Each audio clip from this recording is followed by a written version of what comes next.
Hey there, thanks for checking out Textur Maker. In this quick video, I'm going to give you an overview of all the different features inside of Textur Maker, as well as how to use them. The great thing about Textur Maker is you can use basically any image or texture as a basis for your texture animation. So we're here in After Effects, and I have a bunch of textures loaded up here in my project panel. So I'm just going to grab one and drag it down into my composition. It doesn't really matter where you have it positioned or scaled within this composition because the effect is going to override that. If you want to really dial in exactly what part of your image is being used for the texture animation, go ahead and just pre-comp this and then apply the effect to that pre-comp. But we're just going to go with this image for right now. So with your layer selected, go over to Effects and Presets. If that's not already opened up, you can just navigate up to Window, scroll down to Effects and Presets and click that.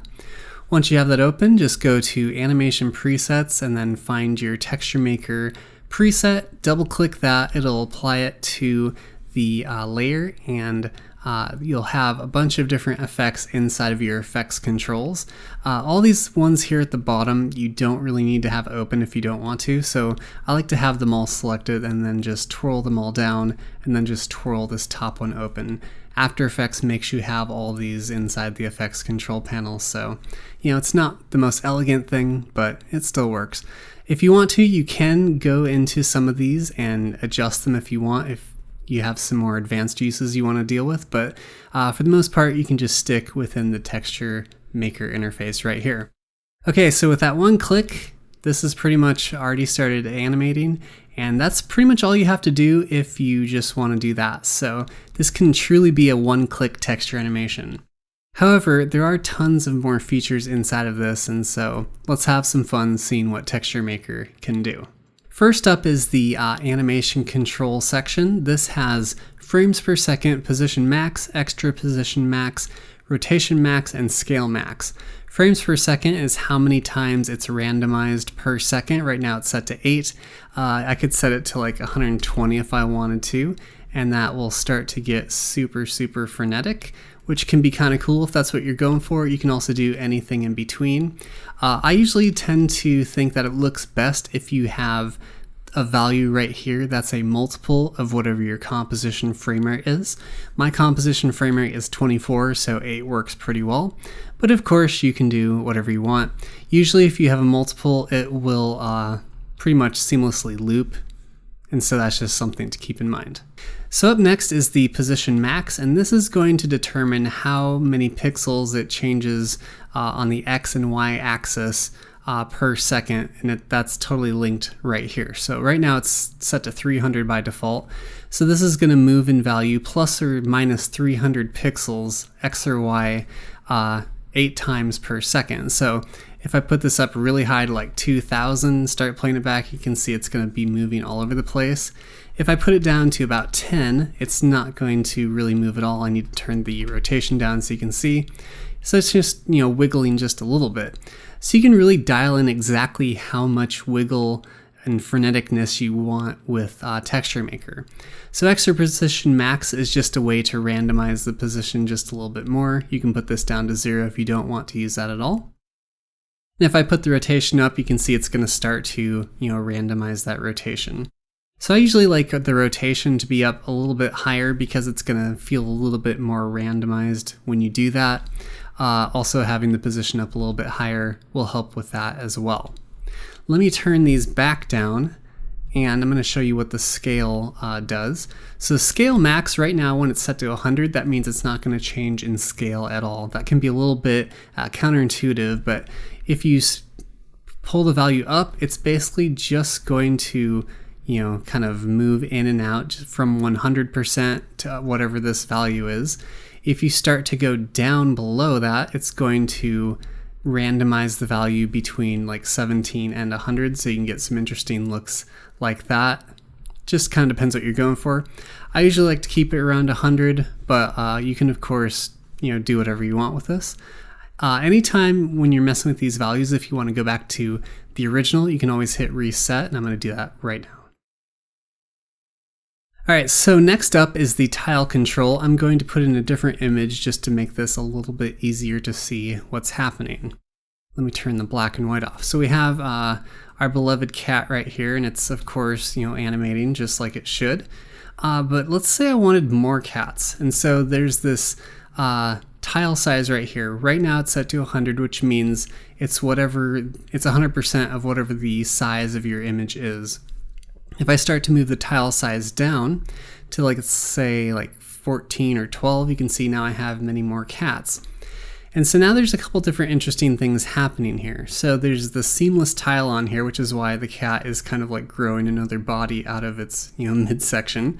If you turn seamless tile off, it's just going to repeat the tiles over and over and over and over again. So you can start to get a nice little repeating pattern going here. You can also offset the tile right here with tile offset like so. And if you want to have it offset the other way, click Alt Offset and it'll offset it the other way. Now the extend edges is something that a lot of times you don't need to worry about unless you have really small images.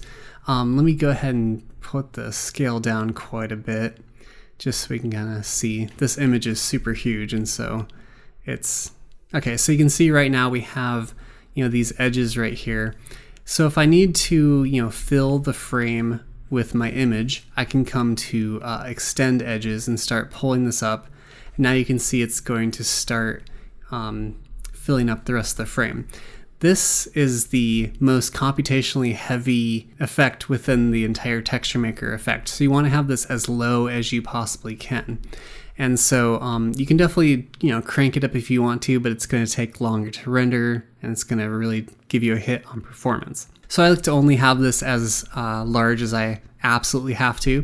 100% is the default, and for a lot of bigger images it should be fine, but you can always extend it just a little bit if you need to get a little bit more. And so that's kind of what you can do with the tiling, so you can create your own repeating patterns and things like that, which is really kind of fun.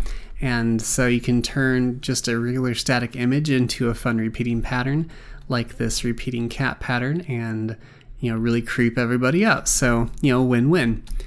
All right, so let me get back my original image here. I'm gonna reset everything one more time. Okay, now let's go to color control. So by default, this black and white is turned on. You can of course turn that off to have the color of your image. And if you want to turn it back on, just click that checkbox again. We also have a tint dark and a tint light and a tint amount. And so right now it's set to 0. As you pull this up to 100, it's going to tint that image.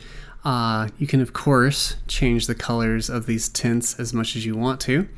And the tint amount doesn't have to be 0 or 100. It can be anywhere in between. If you have it all the way up at 100, black and white does not matter.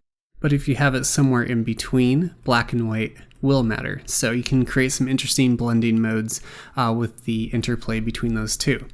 All right, so I'm going to put the tint amount back down, put the black and white back on. Next we come to the luminance section. And so the first option here is texture opacity. This is just the overall opacity of the layer. I'm going to put the transparency grid on just so you can see we get some nice transparency going on there. And so this is just quick and dirty opacity, so pretty simple. Next up is unmult, and what unmult does is it will remove the pure black pixels, and so if you click that, you can see those pure black pixels are gone. We have some gray pixels left, and we have some whites, of course, left, and so you can get some interesting transparencies with this. You can also invert that, and so you can get some almost scratchy, dusty kind of looks here. You don't have to have the unmult on to invert it if you don't want to. If you do the invert unmult with the unmult off, try saying that 5 times fast, it will basically just invert the image, which can also be kind of cool and a great way to kind of change up how this looks. You can of course do some tinting with that and get some interesting colors. All right, so let's put the unmult on, the invert unmult on. Now with the black level, white level, and gamma, you can dial in exactly how many of these pixels are showing. So if I start to drag this up, I'm going to be removing more black pixels. As I drag this down, I'm going to be adding more back in. You can also go past the halfway point to kind of get something, kind of dusty like that, and bring it all back. You can of course, play around with what's being done here or not and get some interesting looks. And so play around with those and kind of see what you get. All right, so next up is the gamma, which is basically just another way to fine tune how this looks. And so I think that actually looks pretty cool. It's a nice, super subtle texture overlay. This would work great on like some footage or an animation or something like that. So, you know, I've been talking this whole time. This would take me like, 10 seconds to do if I wasn't trying to do an explainer video with this. So the Texture Maker really makes it easy to create these super cool animated textures really easily. Last up is the distort section, and so there's the distort type, and there's a drop down of a bunch of different types here. Let's try vertical displacement. I'm gonna distort amount like 150. Let's do the size pretty high. And so we're getting some interesting kind of looks right there. I'm gonna turn up the grubby a bit more just to kind of get it looking a little grubbier, I guess. Something like that.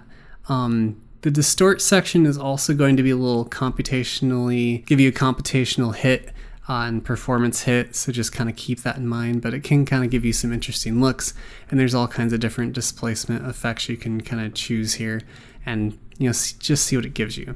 There's also a match frames per second to main, so what you can do with this distort is to have it distort it, say like 8 times every second, which can be kind of cool. Or you just click that to do that. Or if you want to set your own distort frames per second, you can do that as well. So you could have this set to like 4 and have the main frames per second set to 8, and it's going to give you an interesting look too. You can also change the tweak distortion just to kind of randomize it a little bit more.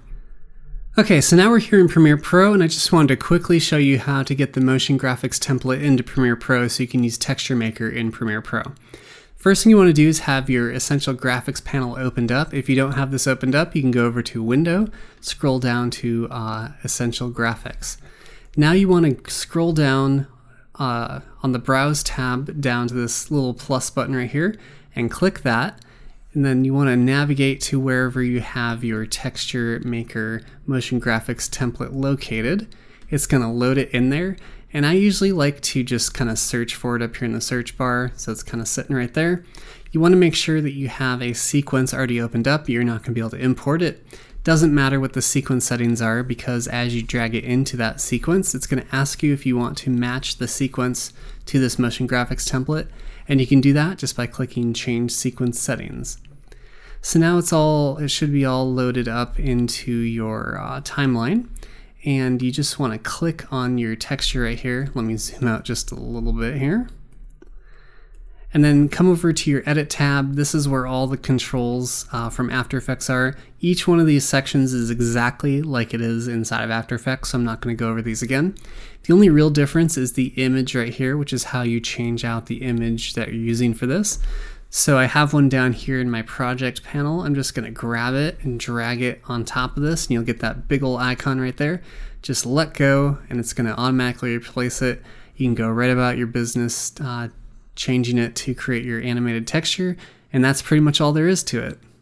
As you can see, it's super simple to change all these things to create really interesting and subtle textures that'll work great in tons of different scenarios super quickly and super easily. So I hope this overview has been helpful to you. Thanks again for checking out Texture Maker. I hope it helps you make some really cool animated textures.